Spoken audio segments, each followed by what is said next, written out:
สุกไหมเด้อสุกไหมเจ้าไปเถอะมีแต่ตีอันมามองอันนี้ไว้ซิเนาะนั่งร้านแล้วแหละไม่เดี๋ยวมากาดรอบนนี้อันนั้นผู้ช่วยมาแล้วมื้อนี้มีแต่ย่อขึ้นไปประกอบใส่ว่าเฮากะมีไว้วางเบิ่งมีจักโตมันพอแบบใดพอเบิร์นนะแม่นช่างมาใหม่เนาะเบิร์นมาใหม่พี่น้องกันเนาะดินนี่กะ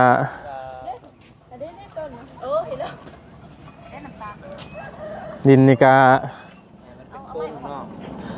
กะพอดีมาใส่นี่อันแน่นเลยเนาะพี่น้องกันเสาแบบโตมาทั้งหนาเลยเสาอะไรเสาแบบพัดสองขยงก่อนยกขึ้นเลยเสานี่แหละเสาแบบใดเสาแบบนี้แหละเสาเพื่อนแม่นเวลาสิเกาะมากับประมาณต้นละพันโว้ทอดได้1,200ผู้สร้างเอามาสั่งต้นละ1,200ผู้ใดเห็นเขาเจาะมาช่วงได้กระเพาะถามว่าเจ็บบ่ได้เจ็บเลยตอนนี้บ่ แต่พุ่นมาบ่เคยเจ็บกระเพาะเลยแต่ว่าแค่ว่ามันเป็นกรดคือแบบว่าหมอนี่เขาอื่นลงไปแหละมันมีเหนียวนะน้ำลายเหนียวค่ะแม่มันกินบ่ได้กินแล้วหากตลอดนะคือเจ้าเห็นนั่นแหละนางบ่บ่นางนะแหละอันอย่าง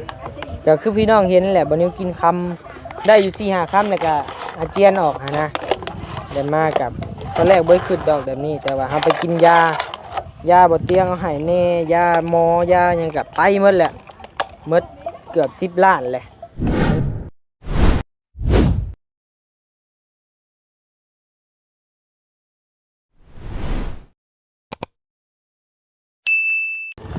ฮึบพวกกินเลยแล้วพวกกินแหละพี่น้องกันเนาะพี่น้องเลยต่อกันคลิป EP 2ได้พี่น้องเด้อทักทายกับสบายดีและสวัสดีนะพ่อแม่พี่น้องเนาะเปิดกระสู่ทุกคนพี่น้องเลยเนาะภาษาเรากำลังขึ้นโค้งเนาะขึ้นโค้งห่างครับไปสุกไหมเด้อสุกไหมเจ้าไปเถอะมีแต่ตีอันมามองอันนี้ไว้ซิเนาะนั่งร้านแล้วแหละไม่เดี๋ยวมากาดรอบนนี้อันนั้นผู้ช่วยมาแล้วมื้อนี้มีแต่ย่อขึ้นไปประกอบใส่ว่าเฮากะมีไว้วางเบิ่งมีจักโตมันพอแบบใดพอเบิร์นนะแม่นช่างมาใหม่เนาะเบิร์นมาใหม่พี่น้องกันเนาะดินนี่กะ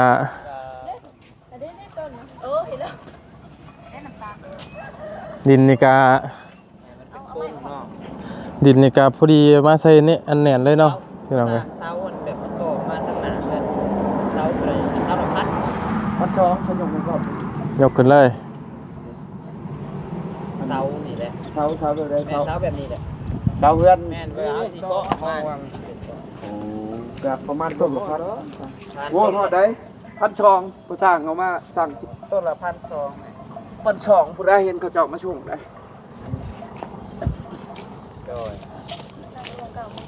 ตากแดดตากฝนแล้วเฮาขึ้นไว้ได้ก็ดีพี่น้องเลยเนาะมันสั่งบ่วิดปลาไปโดนมันก็ไม่มันก็เหี่ยวก็วิดก็ฮักเลยเนาะตามบ้านเพราะว่าเขาสั่งตัวทำลายเสาจักเสาไปจักว่าจักเพิ่นสิมาส่งคือบ่ตามคือเขาถ้าว่าคักนี่ไม่กับเล็กนี่เล็กเลยคักกว่าพี่น้องเนาะเพราะว่าเล็กนี่อันสั่นมันเฮาก็สามารถจอดได้เด้แต่ว่าไม่นี่เขาบ่ได้จักคมต่อได้กับได้ตัดแหละ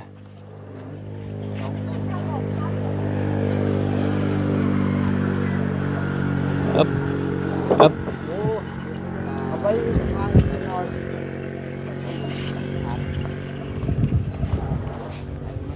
เราเอาเป็นไม้ยังจะอ่านได้บ่ไม่คือบ่เหมือนไม่ค้างบ่คือ คือค้างอันเดียวคงแต่ตึ้งคนเดียวหัวหน้า15โดยโอเคเดี๋ยวลูกสิลองไปถามทางห้านเพิ่นก่อนถ้าว่าเราทำมาต้นเท่าใด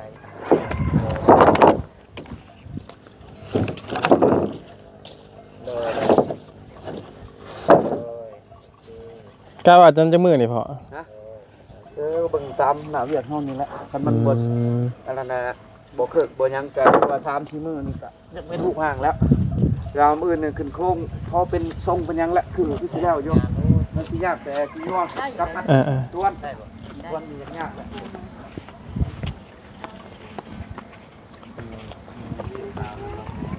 เนี่ยเอาปลามาปล่อยหน่อยน้องนี่น้ำลายจ้ะเนาะโอ้โธ่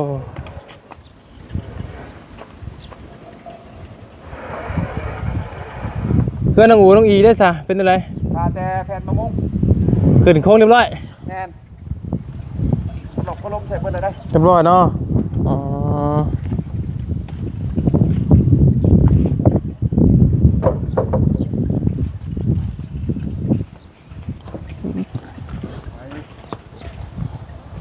เตี้ยอยู่ไม่นี่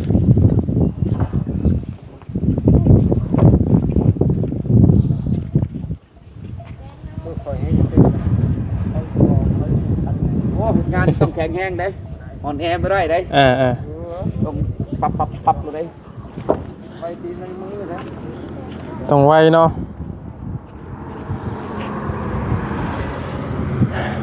เมื่อคืนนี่กับฝนตกแห้งเนาะ แอน ป้าทางพี่ก็ตกกันบ่ กระดังนี่ขนาด ป้าโธ่ฮัดจน เกือบท้องยังไม่ได้ตากเลยข่อย ฮัดจนสะดุ้ง นอนเปียกเบิดเอายังน้องประกัน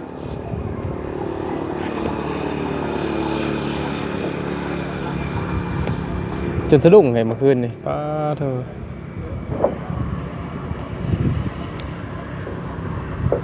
ฮึบลองมา1 2 3 ต้องแห้งไว้มือเอิญมันจะขึ้นมาได้2 3 1 2 3กดให้ไปลงไปบุ้งใน2ยังไม่ชิ้นยัวเขา มักขนาดเนาะนมเนาะ บนไปบน มาแล้วนี่ตัวละโมงแล้วมันสิขึ้นมานี่ตัวหลัง ฮะ หลังหน่อยสิลงมา น่าแล้วนะ มันสิ นี่รายการตัวใดต่อ เอาขึ้นเบิดเลยบ่นี่ บ่พอแล้วเขาสิเอาไปเรียนที่นี่ อ่ะ สมมุติว่าอันต่อหน้าบ้านนี่สัก2ต้นก็ได้ เป็นไง ได้เบิดนะ ชื่อใหม่ชื่อเล็ก เยอะก็ได้ย่างนั่นแหละ หากถ้าว่าในความคิดเท่านั้นถ้าว่ามีพื้นที่ไฟนี่ เอาไปว่าเอาโค้งเล็กนี่ ง่ายถืองบนี่บ่หน่อยก็ไม่อีกแหละ เหนื่อย เพราะว่า ย่างน้ำไผ บ่พูดถึงมันบ่มีไฟนะเพราะว่าเล็กน่ะ อันสั่นเท่ากับต่อได้ แต่ว่าไม้นี่ มันต่อบ่ได้เนาะพ่อคือสั่นอันหนึงนี่ต่อบ่ได้เด้พี่น้องเอ้ย มันบ่จะแข็งแห้งสำเร็จ เพราะว่าเดี๋ยวนี้เอาไปมานั่นไม้เนี่ยมันอยากแพงกว่าเล็กครับ คือถิ่มเลยติ แม่นไม้นับมือมันยังแพงกว่าเล็กกับคู่มือนี่นะ แต่มันบ่เข้าขี้เมี่ยงมาแล้วตัวนี้ซีโนัวตัวนี้คือขาง ไม่เป็นนี่เป็นลมบ่นี่นะ แผ่นปลม อ หน้าแผ่นโซล่าบัดน่าจะสมมุติว่าตัวนี้12แผ่นมีแต่ล้านปลายบ่รับตกอยู่2ล้านปลายมัน2แผ่นนี่ตกอยู่แต่เก้าหัน400,000ปลายบัดนี้มันตกอยู่500,000 บายดีเด้อน้องน้อยเด้อ บายดีอันน่ะน้องน้อยนี่ย่างเมื่อคู่มือบ่ แต่บางมื้อก็อ้ายเห็นไม่คง อืมอืม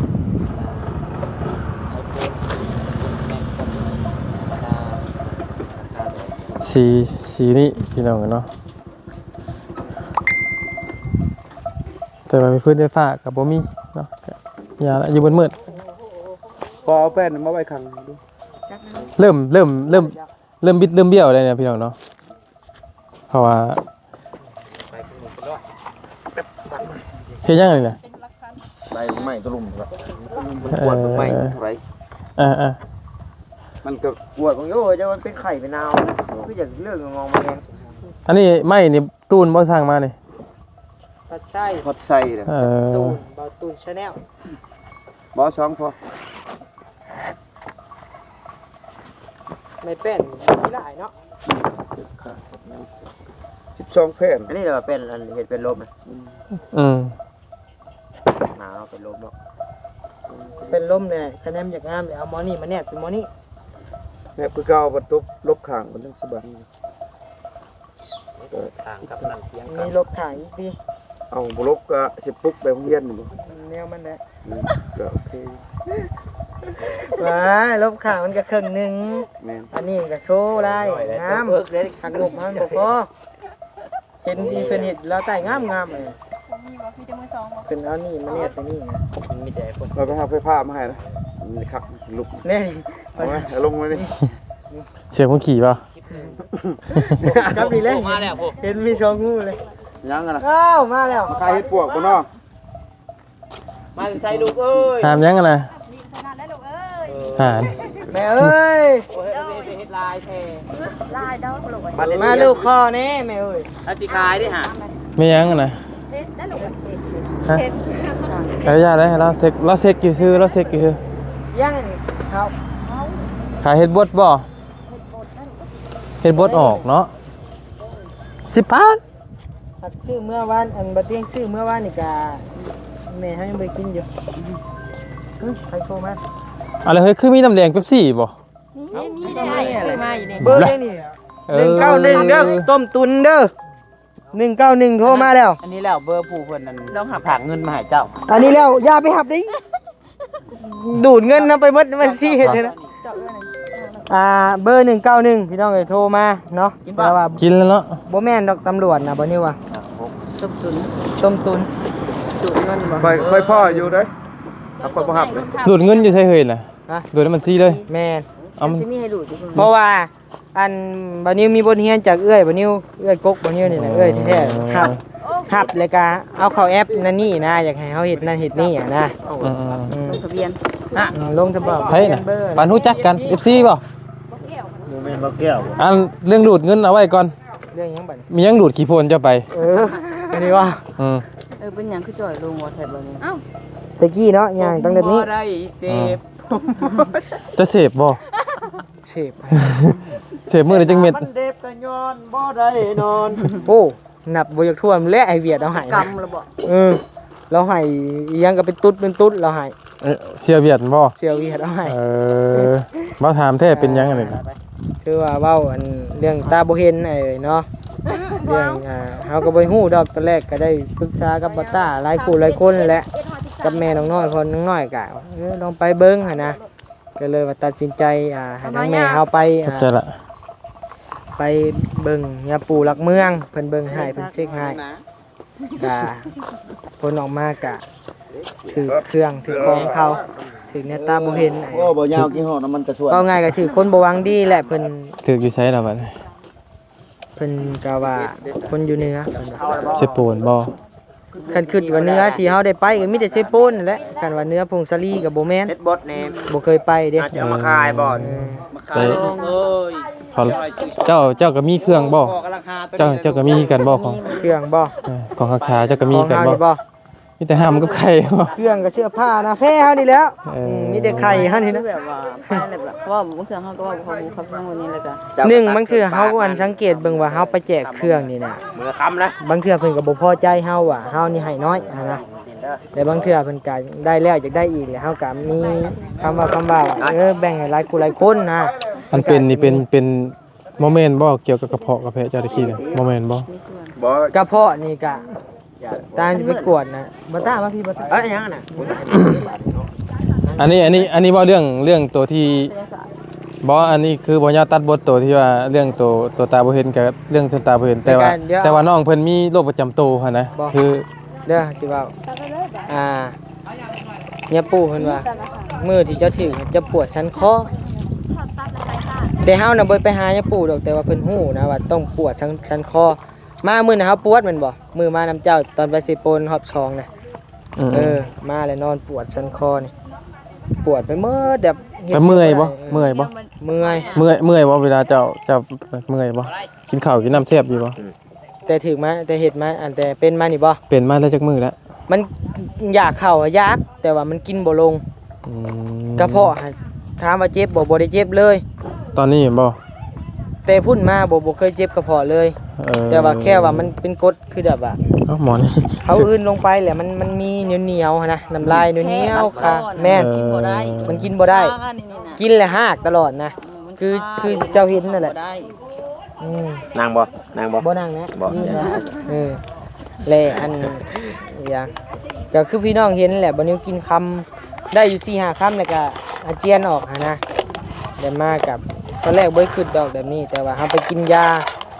บ่เตียงเอาให้แน่ยาหมอยาหยังก็ไปหมดแหละหมดเกือบ10 ล้านแหละมันบ่ช่วงบ่เศร้าเลยก็โอ้ ตอนนี้เนี่ยถือว่าจะดีขึ้นแล้วบ่นี่ถือว่าไข้แล้วบ่ ถามว่าใครบ่มันก็ยังแค้นๆอยู่แต่ว่ากินน้ำลงไปมันก็ลงนะมันบ่หากแล้วแล้วมันกับเวลานอนก็สบายอ่ะบ่มันบ่ไหลย้อนขึ้นมาน่ะสมมุติแต่ละคืนเฮาต้องได้หากออกก่อนเดี๋ยวจังนอนได้เพราะฉะนั้นแล้วมันขึ้นมานะแล้วพอได้ เป็นว่าเบิ่งวันนี้แปลกๆว่าเจ้าแบบโบ๊ะอยู่นะ เพราะว่า แบบโบ๊ะ โด แห้ ย งอะไรได้ แล้วพอดีได้2มื้อแหละ2มื้อ3มื้อแหละได้อันตั้งแต่มื้อไปหายาปูแหละเพิ่นไปงานดองก็กินซีนได้กินได้หมดทุกอย่างนะ แล้วก็มาทุกมื้อนี่ก็กินเผ็ดก็คือว่ากระเพาะบ่ขึ้นนะ คันบ่เชื่อก็น่าเชื่อนะ ก็ แล้ว คือ ก็แม่เขาว่าที่เพิ่นเคยเป็นน่ะบางเทื่อก็คือแบบหมดนี่มาไต่กระโตหั่นนะ มาไต่อยู่ตามกระโตแล้วบ่เห็นหมดน่ะเฮาก็เป็นหมดน่ะแบบหมดมันมาไต่คือแบบหมดไต่หั่นนะแล้วก็ปัดออก ได้ นะ ได้เรื่องอยู่ มีบ่บ่ตา มี เดี๋ยวว่าหมดไต่นะ มี อืม ใต้ตามเห็นเนาะ แม่นคือหมดนี่แหละแต่ว่าบ่มีหมด คืออ้ายเคยเว้าจุดตรงกลางกันเด้ โบกน้องเฮงพี่น้องโบก คือขอไม่งอดกับเจ้าน่ะ บุ โกงูกระด้างเขาเจ็บ จนซ้ำน้องพัดไส้อะเนาะหุ่น นี่วะ แม่น ปิงได้เลย ถ้าใช้ใหญ่กว่าเฮานะเฮาว่า แม่นอันนี้เสื้อใหญ่ซื่อ เชื่อเฮาใหญ่สิได้นี่ ๆลงแห้งเลย บลงเฮงเนาะกะ ลงแห้งเลย ไปเบิ่งแนวตาบ่เห็นน้ำพี่น้องอะเนาะกะเสื้อสิ่งที่ตาบ่เห็นน้ำครับ คือบ่ กะ มันเพิ่น แบบเป๊ะ อันทั้งที่ว่าเฮาบ่ได้ไปหาหยาปู่ด้วยตนเองหั่นนะแต่ว่าพ่อกับแม่เฮาไปแต่ว่าเพิ่นคือฮู้อ่ะ นี่เฮามักกินน้ำหวานนี่เรายังฮู้ อืม ว่าแต่จะถือนี่มาจะมักกินน้ำหวานเราลูกจะมักกินน้ำหวาน บ่ อืม ช่วงนี้บ่คืออยาก เฮ็ด แล้ว ได้ไปเหี่ยวใส่บ้านเขาบ่จัก บ่เพิ่นว่ามีผู้ชายผู้ชายหุ่นน้อยดำมาตบหลัง บ่ได้ตบเขาคืนบ่ โอ้คะแนนเห็นตบหัวพุ่นแล้วเอาแหวนมาเลย เยอะบางหาวดำขาวตอนนี้ ก็คือตามเพิ่นบอกเนาะพี่น้องเอ้ย เขาก็ ถ้ามีคนตบหลังเป๊ะเฮาต้องตบคืนเพิ่นว่าแต่ คะแนนมาท่วงก็ได้คือกัน แม่น เฮ็ดหยังนั่นนี่คือเดบัตต้าว่านะ เพราะว่าพี่น้องสังเกตเบิ่งว่าเวลาขึ้นเซโปนแล้วพี่น้องว่าเป็นหยังคือบ่มีมารยาทแต่เวลาขึ้นเฮือนชานคนอื่นนี่คือบ่มักถอดเกิบ แม่น สังเกตเบิ่งว่าบ่ยาวนี่ไผสิเว้าอะไรก็อย่าพี่น้องเอ้ยบ่ยาวจะบ่ค่อยถอดเกิบ คือเดี๋ยวว่า คือขึ้นไปบ่ยาวสิบ่ทิ่มเกิบไปข้างล่างบ่ยาวสิบ่ยาวสิใส่เกิบขึ้นเทิง ทั้งแม่น้องน้อยว่านี่คะแนนว่าปลดเกิดนี่เพิ่นเอาพงผีตายมาโหยจะเกิดก็ได้ ใส่เครื่องในเกิดก็ได้อะนะ ๆได้ แล้วก็ว่าเรื่องตบหลังนี่ฮู้บ่คนนี่มันก็บ่ฮู้แล้วบางเทื่อเข้าหมู่บ้านเพิ่นกอดแล้วเพิ่นก็ตบก็มีเนาะเพิ่นมักกอดได้มีนะพี่น้องเอ้ยกอดแล้วตบ มันหลาย อย่างหลายอย่าง พี่น้องเอ้ยหลายว่าซั่นซะพี่น้องเนาะก็คือบางเทื่อเฮาไปงานขึ้นเฮือนชานใหม่ก็มีพี่น้องเอ้ยตามเซโปนก็มีเนาะบางเทื่อเพิ่นไปเฮ็ดที่ติดของว่ามันหลายพี่น้องเอ้ยเนาะก็คือเฮาบ่อยากปรับเฮาก็บ่อยากอันปักปั๊มไผ นะ แม่น มีแต่เฮาปัวเฮาดีแหละโอเคแหละ แม่ บ่ขึ้นหยังกับไผละ สิกล้าขึ้นอยู่บ่บัด ก็ขึ้นคือเก่าไอ้เลยเฮ็ดจังได๋ เฮาดิกเลี่ยงบ่ได้หรอก แม่ พี่น้องเอ้ยเนาะของเฮาดิกเลี่ยงบ่ได้เครื่องของพวกนี้ก็มีแต่มัดระวังเนาะดีที่สุดเฮาบ่สำหรับบ่ย่าว่าบ่ต้องมีเครื่องกันหยังก็ได้พี่น้องเอ้ยเนาะก็ยิ่งเขามีเครื่องกันยิ่งอยากลองกัน เพิ่ น่ะ นอยากลอง แม่น คือเห็นม่วมเห็นหญ้าในอันตรงหนองตรงหน้าเขียวๆแล้วกล้าเนาะนี่หมุนเนาะ ยังอยากหมุนเฮ้ย มีกล้าให้ ผู้ว่าเจ้ามีเครื่องยังอยากลองคนน่ะพี่น้องเอ้ยอยากลองเครื่องนะก็ ก็คือพี่น้องฮู้อยู่แล้วว่าเขตเซโปนนี่มันเป็นค่อนข้างที่เครื่องของหลายบอกขอโทษเอาเทิง หลายเลยก็บ่ปานีไผนะ สำหรับคนลาวเทิงนี่ถือว่าสุดละ มีแต่ว่าเชฟโปนนั่นเนาะแล้วก็ ลาวใต้ สารวัตรเราใต้แล้วสารวั ทา ต ง ร นั้นน่ะเครื่องกล้าเครื่องเก่งทางน่ะ ทั้งภัยก็ว่าภัยแล้วถ้ามาเกี่ยวกับหมวดอันเพิ่นอย่างอันมะนองมะแนงมับนี่ ภาษาเกี่ยวกับภาษามะนองมะแนงมับนี่บ่คือทั้งเฮาเด้ ก็เฮาสิตัดสินใจไปนั่นนี่ไปลมกับแม่เฮาไปเบิ่งกันย้อนทางน้องน้อยแหละเพิ่นไปอาบน้ำมื้อน่ะแม่น้องน้อยก็มาเล่าสุพรรณ ไผมาทวงเจ้าไผมาทวงเจ้าจะคิดได้ คิดว่านี่บ่ แม่น เฮาคิดมาแต่เฮิงแล้ว ใครอยู่หูโตเจ้าของเนาะ คิด มันจะว่าเป็นกระเพาะ นะ แม่น นี่จวดเพิ่น เฮา เพื่อนน้องน้อย เฮ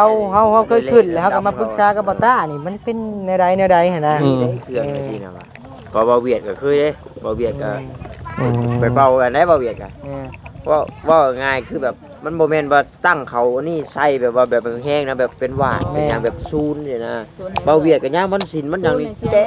เบาเวียด บางเทื่อกลับมาไม่แม่นบ่เขาเฮ็ดใจเฮา อ่า แค่เฮาไปถือของเขาเอง อ่า ครับว่าไงจิตเฮาอ่อนก่อนเฮาอ่อนก็ไปพูดของเขา เสียเงินเสียคำ แล้วว่าถ้าถือคองทั้งใดแล้วเพิ่นบ่ให้ไปใกล้ทั้งนั้น ถ้าไปใกล้เลยเจ็บได้แห้งได้เพิ่นว่าอันนี้บัดบ่ได้ว่าแล้วกันมันแต่ละชนิดบ่คือกัน แต่คือของเบาเวียดนี่คล้ายๆคือของเบาเวียดนี่ไปเจ็บได้เบาเวียดน่ะ แต่ของเฮานี่บ่เจ็บบ่ปวด แต่ว่ากินข้าวบ่ได้ กินดอกขึ้นดิ กินแล้วขึ้น มันจะว่าเป็นกระเพาะดิ หากแต่ว่าเฮาว่ายันมันเฮากินบ่ได้เฮิงแหละมันก็อาจจะมีส่วนว่าสิเป็นกระเพาะนะแต่เฮาก็กินยาตัวนั้นไปน้ำเลยกลัวทางนี้ไปน้ำหั่นนะ มันอย่างนั้นป่ะ เนาะ ยังอะไร ลบมือคือผ่าแล้วไป เอ้าพี่น้องไงประมาณนี้เพราะว่าบ่ยาวกับว่าสิส่งถามน้องอยู่ว่าเป็นยังหั่นนะคือโบบลงหลายแท้นะเพราะว่าอยู่ๆกับโบบลงทันตาแบบว่ามัน เรียกว่าบ่กี่เดือนนะเนาะ มันบ่ฮอดเดือนจังนะมัน คิดว่าคลอดลูกเหรอ คำว่าน้องเพิ่นลดความอ้วนมันก็บ่แม่นนะพี่น้องมันบ่ลงไวปานนี้นะก็ตกใจอยู่พี่น้องเอ้ย มันแดด ก็บ่ในตาบ่เห็นก็ว่าตึกเครื่องเนาะสำหรับคนบ่เชื่อก็อาจสิเป็นน้ำโรคประจำตัวของน้องเพิ่นเองจากโรคกระเพาะอันนี้ในส่วนคนมุมมองที่ว่าที่บ่เชื่อเนาะแต่ว่าคือ ไปเบิ่งน้ำแพทย์น้ำหมอก็สิ ก็แต่ว่าคือทั้งซึมเฮานี่ก็คือพี่น้องฮู้น่ะพี่น้องเอ้ยเรื่องงมงายมันต้องมานิดนึงเนาะเฮ็ดได้เบิดถ้าว่ามันดีพี่น้องเอ้ยเนาะ ขอแต่ว่าร่างกายเฮาดีขึ้น แต่ก็ว่าคันเฮาบ่เชื่อมันก็คือว่าเฮาบ่ได้หยังนะมันก็คือดีลงหั่นน่ะมันแบบทันตาคือว่าโอเคเลยนะพี่น้ โอ องเอ้ย เคเนาะ คือแบบสดต้มอึ่งกินแล้วกินสบายบัดมื้อน่ะกินซี่แล้วลากก็หักแล้วเนาะใครก็เห็นคือกันมันก็ผ่านมา ก็ให้ดีให้เศร้าซะเนาะ โด ตอนนี้ก็กินน้ำมนต์บ่ กินน้ำมนต์อาจจะกินมา3 ตุ๊กที่4นี่แหละ โอเคพี่น้องเนาะ กับเพิ่นก็มันก็บ่ได้งมสิว่าใดๆมันก็บ่ได้เสียอันหลายหั้นนะ เสียกระเป๋าใส่เฮาใส่น้ำเป็นกระเป๋า แม่มีแต่เสียค่าค่ายเพิ่น50,000กีบพี่น้องเอ้ยเพิ่นก็บ่ได้ว่าหยังหลาย ในลูกในบ้านร้านในซองมันก็ว่าเป่าให้ โอเคจบเนาะเรื่องราวมีแต่ว่าเพื่อนซ่าน้องน้อยและพี่น้องน้องก็ดีให้เศร้าไว้ถือว่าผ่านพ้นมาได้ดีเนาะพี่น้องเอ้ยเครื่องของพี่น้องบ้านเฮามันก็ค่อนข้างจะมีมาแต่โบราณเพิ่นแล้วพี่น้องเอ้ยเนาะบางคนก็ยังถืออยู่บางคนก็ยังมีอยู่ก็คือพี่น้องฮู้นะพี่น้องเอ้ยเขตเซโปนเนาะมีแต่ผีอยู่แล้วเพิ่นนับถือผีอยู่แล้วพี่น้องเอ้ยเนาะมันก็มีแต่เครื่องแต่ของอยู่แล้วมีแต่นับถือคือบ้านเฮายังว่าศาสนาพุทธยังธรรมดาอยู่เด้เนาะ ธรรมดาอยู่ โอเคมาต่อทางน้องน้อยพี่น้องเอ้ยเนาะ ไปก่อน สำหรับ พี่น้องเด้อ จ้าโอเคเศร้าไว้เนาะ น้อยก็ถือของกันไปอาบน้ำมาบางได้เนี่ย น้อยก็ถือของกันบ่ ของน้อย เรา ใหญ่ ฮะ ถึก ใหญ่ใช่ไหม สับ ต้องมาใส่กระถึกของคือกันบ่ โอ้อันนี้ข ข อ อง โทษน้ำ ของนู้น ของเฮานี่ของน้อง ของน้อย มียังเคย เฮาเฮ็ด ในมือแล้วนะ น้องเอง ซ้อมเบื้องเลยครับ มียังกันนะ ผู้หนึ่งตีนผู้หนึ่งมือ มาฮะ หัวยาวบรรยากาศใกล้แล้วบัดนี้ เลย แสบได้ฮะ เ เราว่ามันติดกัน แม่นอยู่เว้ย เอาเด้อเปล่าเข้าใจ แม่นเจะเพ่เกือบบ่ จัก เกิดมาสักได้น่ะ เนาะว้าวไปเลยมาหน่อย เรียกกันเป็นก เอา ระดา มั ษ นคือกันได้ซะ บ่เห็นดอกโอ้ยเออ จะน้องมาใช้เป็นแห้งกวดได้เลย เออ เฮามันหยุบแล้วแต่ ว้าวเลยกับเบอร์อันหมวดต้มตุนนี่มันเห็นได้ลำบุกตำรวจเนาะ เอามื้อละบ่นะมื้อละบ่ บ่ได้ดอกสกลับไป อืม น้องแม่น้องน้อยบ่ ขึ้นมาก็ถือว่า แม่ เอาไป น ยัง ๆน้อย ยังบ่ได้ พี่น้องเนาะประมาณนั้นพี่น้องเอ้ยเพราะว่าขึ้นซ่านน้องเพิ่นนี่ก็ถือว่าตอนนี้ ดำเนินงานก่อน กำลังขึ้นโค้งเนาะ โดย แต่หลังคาก็ยังบ่ทันได้มีเนาะ โดย ตอนนี้นี่ มาแวะกันก่อน ไผเป็นพระเอกตอนนี้มาประไทยบ่ โอ้ อ๋อ เดี๋ยวว่าน้ำข่อยมีเท่าใด แหละ โดย อืม ให้กันยากกันเป็นพระเอกบ่ยาวได้อสาว เป็นพระเอกคือกันว่า ข่อยสิเป็นโจร โจรได้สิป่น เฮาสิเป็นอะไรเด้อ ใช่แล้วเป็นพระเอกเบิ่ง ไม่ ไม่ จะ แล้ว ได้น้องมาใช้พระเอกกับโจรนี่ก็เบิ่ เป็นพระเอกครับพระเอกให้น้องน้อย การนั่นแหละถามเรื่องงบเพื่อนซ่านนี่แหละเนาะพี่น้องก็เพราะว่าพอยาวห่างลนไปได้ก็ฮู้ว่าสิถามมาจังไหนพี่น้องแล้วมีแต่ถามเรื่องเฮือนนี่แหละ ว่าเรื่องพระเอกเป็น ไปมองใดจุดใดแล้ว ตอนนี้ฮอดใส่แล้วเนาะตอนนี้งบมีแต่งบขึ้นตัวโค้งนี่บ่ตัวทีหลังคายังบ่ได้มีหยังบ่ ไม่สันซะ ไปออกกันเด้อ ข้าวไปใช้ดิโว้ย เมื่อไร เมื่อหาเยี่ยมลูกกระช่างครับ เออ เจ้าคือมาใจจืดใจดำแท้หมูเลยกินน้ำแด เอา ง บ่สร้างก็สิเมื่อไร ข้าวเลยยังบ่ได้กินอยู่ มีเลี้ยงนะกินฮอดลูกนะ มีเบียร์อีกเลย ไม่เชื่ออึ่งเฮา จังหน่อยเฮา โอ้ย ทางเบิ่งคำบ่นั้นสิแบะเบิ่งขึ้นหน่อยเนาะสิแบะเบิ่งบ่ได้ ย่าน กำลัง เพิ่นรักษาลูกบ่ดีหั่นนะเลยเฮ็ดสิแอมพักกระจกกระจังให้เพิ่น อยู่เฮือนหลัง ของในมีก็เว้าบ่ได้ อยู่ไสจะมานอนใช่เฮือนเก่าบ่ บ่อยู่เถียงนา ไปนอน เพิ่ ที่ น นา นี่ บ่ ปบลงห้องน้ำบ่ เอาคือบ่นอนอยู่เพื่อน เอ้าบ่มีผู้เผาเถียงนาเพิ่นเถียงนาลุงบ่อนใส่ผ้าไปอยู่ไปนอนครับบัดนี้แล้วก็กับลูกสาว บอกคือเห็นว่าอยากขายดินขายดอน บ่ฮู้เลยคันว่าอันนั้นก็มีแต่ของทำพ่อแม่เด้อ ใครอยากขายดิน บ่นั่นนะคือว่าบ่ได้ยินว่านั่นเด้คันว่าพ่อเฒ่าแม่เฒ่าเว้าเถอะเป็นผู้สร้างเลยบ่เคยเว้าหยังดินดอนตอนหยังมีแต่ เอาคือว่าเห็นไผไปถ่ายว่าอยากขายเบิดไล่แลบไปถ่าย แม่น ไผอยากขายดิน แม่นบ่เถอะแม่นบ่เจ้าอีกบ่ จันบ่ไล่เว้าไว้สุด ถ่ายบ้านนี่เด้ บ้านนี่บ่ เสียอันว่าได้ยินเลยเขาป้านั่นเบ้าเด้ โอ้จังหวะครับพ่อแม่พุ่นแหละบ่สร้างนี่ยังบ่ได้กล้าเว้าดอกมีแต่ลูกอยู่ลูกใหญ่ก็มีแต่สิมอบให้ลูกกันแหล้วพอได้เพิ่นให้ให้ ทา ทาง งาน เขาขายไม่ได้หรอกทาง แล้วแหละถ้าเมียว่าลูกก็ได้แหละข่อยกะแล้วเพื่อน มันติด เจ้า แข่งกับเมียอีกหรือเปล่า บ่ยันเพิ่นเว้านะความหมายเฮามันสบายมีใส่ก็ได้แต่ว่านั่นก็เฮาก็ยังบ่ฮู้จักตัวนี้แต่ว่าบ่ไล่เพิ่นมาถ่ายรีวิวให้เบิ่งก็ได้ยินแต่พี่น้องเพิ่นผู้แลเว้าอันนี้กันที่เว้าก็เคยอยู่เฮาก็สิเว้าก็สิเป็นอ้ายหรือเป็นลุงก็บ่ฮู้เดี๋ยวเพิ่นสิฮ้องเฮาลุงหรือเฮาสิฮ้องเพิ่นลุงก็บ่ฮู้เพราะว่ามันคนเคยเดียวกัน บ่เงาเดียวกันบ่เจ้า เฮ้ยไปคั่วงัวก็คันบอกเพิ่นไปก่อนค่อยไปเบิ่งไม่ได้นำลังก็เพิ่นซอยละชิ้นค่อยได้กินเลยเพิ่นแฮงไปก่อนแล้วบ่ไปบ่ได้เพิ่นอยู่ใกล้เด้ ไปทอดเรื่องงัวได้ยังไงวะ ก็ค่อยว่า โอ้ยภาษาเลย ตายซะ แม่น จะมาพาเมื่อหา แม่น ก่อนค่ำเนาะ จังว่า กำลังหอมได้ช่วงนี้สิฮอดอยู่บ่เดี๋ยวนี้ ยอดอยู่บ่เลย ฮอดนั่นแหละ มันมาจังหวะเลยเนาะ ก็บ่ยาแล้วมันก็เบิ่งแล้วยันปด กำลังหอมได้สำนี้เนาะพี่น้อง แฮ เล ง ย บ่ได้ดมจักเทื่อเด้ อ่าน่ะ เป็นแม่ชุกไปดม เออ อุ้มอยู่มื้อวาน โอ้เด็กน้อยสิเกิดใหม่เพิ่นปล่อยดมได้ แม่นแต่ว่าเฮาก็อุ้ม จากมือแล้ว พวก2มื้อหรือ3มื้อนี้เนาะมื้อวันอาทิตย์ เกิดบ่แม่นเอามา 10มื้อของ10มื้อ เกิดฮัดเสาร์อาทิตย์จันทร์คานพุธพฤหัสศุกร์เสาร์อาทิตย์จันทร์คานมื้อนี้มันคานแล้ววะ1 2 3 4 5 6 7 8 มันนี่มันคัน 10มื้อ ซิมเมอร์เนาะเรียมเดี๋ยวจังว่าเฮาเมืองเถื่อสิแวะเบิ่งเดี๋ยวถามอะไรมันสิเบิ่นได้เว้าเนาะพี่น้องเอ้ย เบิ่งคลิปนี้ไปแล้วเพิ่นบ่เบิ่งต่อเด้ ไปซะเนาะ เดี๋ยวเบิ่งเพื่อนซ่านน้องเพิ่นก่อนมานี่น้องน้อยไหมกระดาษคำเพลงคือน้อยกว่าเก่าบ่หมอนี่ก็ ชื่อน้องน้อย เออ หน่อย ดึงไปใช่เลยน้อย คือว่าบ่คือน้อยกว่าเก่าบ่เดี๋ยวนี้บ่ หน่อยยังได้เข่าลงนะ ฮะคือ ผู้ให ว่า ญ่น้ำเสือเฮานี่ บ่คือ เขาท่วงว่าน้อยยังมาใหญ่อยู่ คือว่าโบก น้อยน้ำเสือเฮานี่ คือว่า เบานิวพอโบ คิดน้ำเบานิ้วบ่จักให้เบานิ้วจ่อยเพิ่นมาคิดน้ำเบานิ้วอีกว่า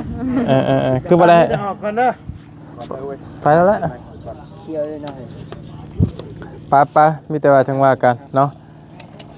ตอนนี้เนี่ยพ่อเจ้านอนอยู่นี่บ่ตอนนี้ โดยเมื่อคืนนี่เพิ่นนอนในนี้คืนข้าวไหม้เด้ ดีแล้วเนาะ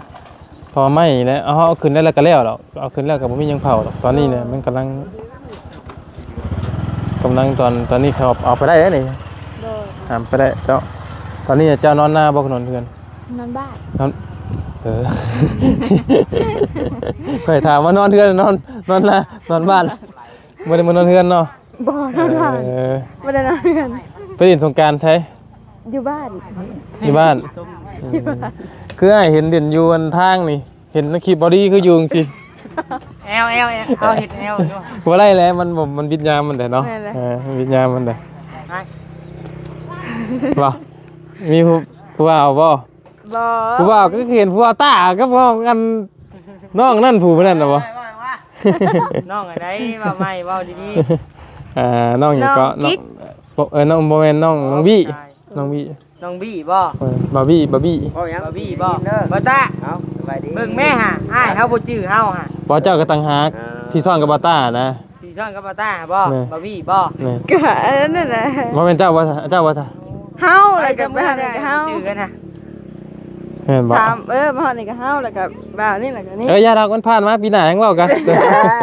เพิ่นว่าเฮาเป็นบ่บี้ได้ แม่นบ่บ่แม่นบ่ เฮา ซะ ช่อนหลุดมันก็บ่ตานี่ บาบี้เราบ่ได้คอยมานี่ดูปานใด เพราะว่าทรงเดียวกันเด้ ส่ง ทรงผมทรงเดียวกัน ส่งมันได้ บ่อ้ายเฮาบ่จื้อเฮาบ่มาดอก เนาะตัวจอยลงกับพังกว่าตัวจอยลงเนาะ บ่บี้แล้วจอยบ่ อ้าว เคลียร์กันให้ได้เด้อนี่ บ่วี่บอสในดูในคลิปน่ะจะอ้วนนะในคลิปน่ะอ้วนพี่น้องเอ้ยนั่นแหละมีแต่บ่มีหยังหรอกมีแต่เรื่องไม้เรื่องตอกขึ้นซ่านก็ถือว่าพอเบิดแล้วบ่ตัวโครงหลังคานะ ไม่นี่พอแล้ว พอแล้ว เลย มี อันนี้ก็มั่นใจบ่นี่มันมั่นใจบ่นี่ มันจะแบบไร เอาว่าพอนะ ค่าสร้างนี่พอเพิ่นเอาน้ำเท่าไรอันขึ้นโครงนี่ สงสัยไล่ตามเพื่อนน้องอูน้องอี คะแนนว่าแล้วเบิด55,000 แล้วเบิดนี่คือ เฉพาะหลังคา มุง แม่น เบิด มุง บ่ตอนนี้มัน เบิดเลย มันบ่มีหลังคาเด้ซะ แม่นตอนนี้ครับคือขึ้นไม้ว่าซื่อ ไปเบิ่ง เราน้ำ ขึ้ เท่านไร โครงไม้ว่าซั่นๆเนาะเราเอานำ 8,000 บาท อืม 8,000 ก็ดีแล้วเนาะ คะแนนว่ามุงคะแนนว่ามีสังกะสีมีอันนั้นมาเอานำมุงเลยเราเอานำอีก 7,000แล้ว เงินที่กับเงินจำนวนเงินที่ว่าชิมเจ้าว่าสิเก็บโฮมไปสิรถตอนนั้นเพิ่นบ่ แม่น แล้วก็เงินตัวที่ว่าแล้วก็ตัวรักษาน้องเพิ่นนี่บ่ แม่น และเป็นได้ตัวเศร้าเบิดละบ่เจ้าอีหยังตอนนี้นะ เศร้าแล้ว ที่ว่าโรคอีหยังที่ว่าเป็นนั่นก็เรียบร้อยบ่แล้วเนาะ โดยเศร้าแล้ว โอเคคือถือว่ากลับมาเป็นปกติเนาะตอนนี้ก็เนาะส่วนน้องธรรมไทยนี่มีงบน้องเพิ่นตอนนี้นี่มีแต่ตัวที่รับผิดชอบตัวนี้เนาะ แม่นโตอันนั้นก็ซื้อใหม่เบิดแล้วแล้วบัดนี้ตัวใหม่อันนี้ตัวใหม่อันค่าสร้างนี่แหละแย่งก็ซื้อใหม่ซื้อนี่เหลืออยู่ในล้านหนึงตอนนี้ คือน้ำอ้ายนี่บ่มีหยังพี่น้องกันเนาะบ่มีก็มีแต่มาถ่ายทำน้องเพิ่นซื่อๆพี่น้องบ่มีหยังทั้งนั้นเนาะ ให้ FC เห็น แม่ กันเนาะ มีแต่ FC เพิ่นมาเห็นกันนั่นแหละเนาะดีละเนาะมีแต่ตอนนี้ก็มีแต่เพราะว่าบ่ยาวก็ถือว่าถิ่มช่วงเพิ่นไว้ป้าน้องเพิ่นไว้นี่ก็ถือว่าล้นเนาะมีแต่ทั้งน้องปัดชัยพี่น้องเอ้ยเข้ามาเยี่ยมมายามน้องเพิ่นพี่น้องเอ้ยทั้งบ่ยาวก็ถือว่าตั้งแต่โอ้หลายมื้อหลายเติบเนาะพี่น้อง เกือบเข้าเดือนผมเนาะ เกือบแล้วเกือบเดือนเนาะตั้งแต่ใบไม้บ่ทันกำลังเริ่มร่นเนาะจนใบไม้แก่ มาล่าสุดจือกับหมอนิวซื้อรถนั้นแต่พุ่นเนาะ แม่นๆจะพูดแล้ว ก่อนปีใหม่ ตั้งแต่ไปอันใบไม้กำลังเริ่มปงนะตอนนั้นพี่น้องเนาะแต่ก็ถือว่ามีเปลี่ยนแปลงไปก็คือกำลังเริ่มขึ้นหลังคาเนาะก็ดีละถ้าเบิ่งน้ำกันบ้านน้องเพิ่นสิได้ซำใดเนาะสิได้ขึ้นบ่พี่น้องเลยเนาะ สิจักมือแล้ว ก็พอได้อยู่โบกพอได้อยู่พอได้หยังก็เอาแล้วพี่น้องเนาะใครกลัวบ่ได้บ่มี แม่นตอนนี้นี่เอาให้มันได้มุ่งก่อน เพราะว่างบแม่นสิได้อยู่แต่ค่าสร้างตัวนี่แหละงบนี่นะคันสิเหลือก็เหลืออยู่เล็กน้อยคะแนนว่ารวมเหมือนกับของเบานิวนำนะเฉพาะของเฮานี่ยังบ่พอค่าสร้างตัวขึ้นโครงใหม่ตามเฮาตอนนี้มีอยู่แต่5ล้าน อืม เลยนำเบานิวอีก5,000บ่น้องน้อย อืม 5,500 โอเคพี่น้องเนาะก็เพราะว่าเฮาอยู่ไสมันก็งบมันก็อยู่หั่นแหละพี่น้องเอ้ยเพราะว่าบ่ยามไป คุกคีอยู่เซโปนก็มีงบอยู่ทั้งเซโปน แม่ เนาะ คันเฮาไปพุ่นเฮาก็บ่มีอีกครับ กระทาเบิ้งพี่น้องเลยเนาะสิได้สำไรกระทาเบิ้งน้ำกัน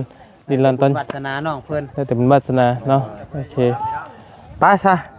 มีแต่นั้นนะคลิปนี้ก็สิได้จบลงก่อนพี่น้องกันเนาะไล่แล้วบ่เรียวมาไปเบิ่งกันโคนหลังคาขึ้นซ่านก่อนพี่น้องเลยฮอดไทยอันจ้างจริงนี่ก็แม่นเบิดได้เนาะจ้างอ้ายเพิ่นเอาเข้าบ่ โดย อืมให้กับพ่อเนาะโอเคไปน้องๆอยู่ดีมีแฮงแล้วล่ะเด้ออยู่ดีมีแฮงไปเมื่อน่ะสิมาเบิ่งใหม่พี่น้องเนาะแน่นอึบๆเลยพี่น้องเนาะอยู่ดีมีแฮงนำรวยสุขมันบ่กุศลทุกคนเด้อพี่น้องเด้อเนาะโดย